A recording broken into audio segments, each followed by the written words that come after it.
1899 میں پیدا ہونے والے صوفی غلام مصطفیٰ تبسم کے نام سے کون واقف نہیں؟ وہ اپنے زمانے کے مقبول ترین شاعروں میں شامل تھے۔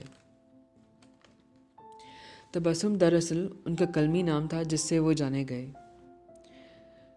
ان کی شہرت کی ایک وجہ یہ بھی تھی کہ صوفی تبسم 3 زبانوں میں شاعری کرتے تھے، جن میں اردو، پنجابی اور فارسی شامل تھیں۔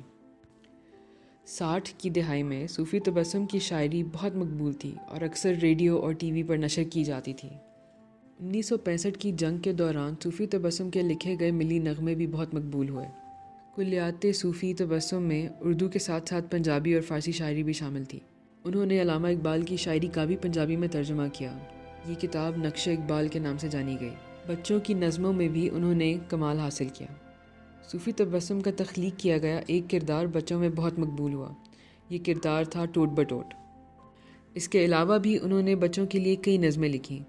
بچوں کے لیے لکھی گئی یہ نظمیں آج بھی کسی تعارف کا محتاج نہیں۔ ان میں جھولنے اور ٹال مٹول شامل ہیں۔ صوفی تبسم نہ صرف ایک شاعر تھے بلکہ ایک ماہر تعلیم، تجزیہ نگار، ڈرامہ نگار، ایڈیٹر اور ایک بہترین ترجمہ کرنے والے بھی تھے۔ ان کا انتقال 1978 میں لاہور میں ہوا۔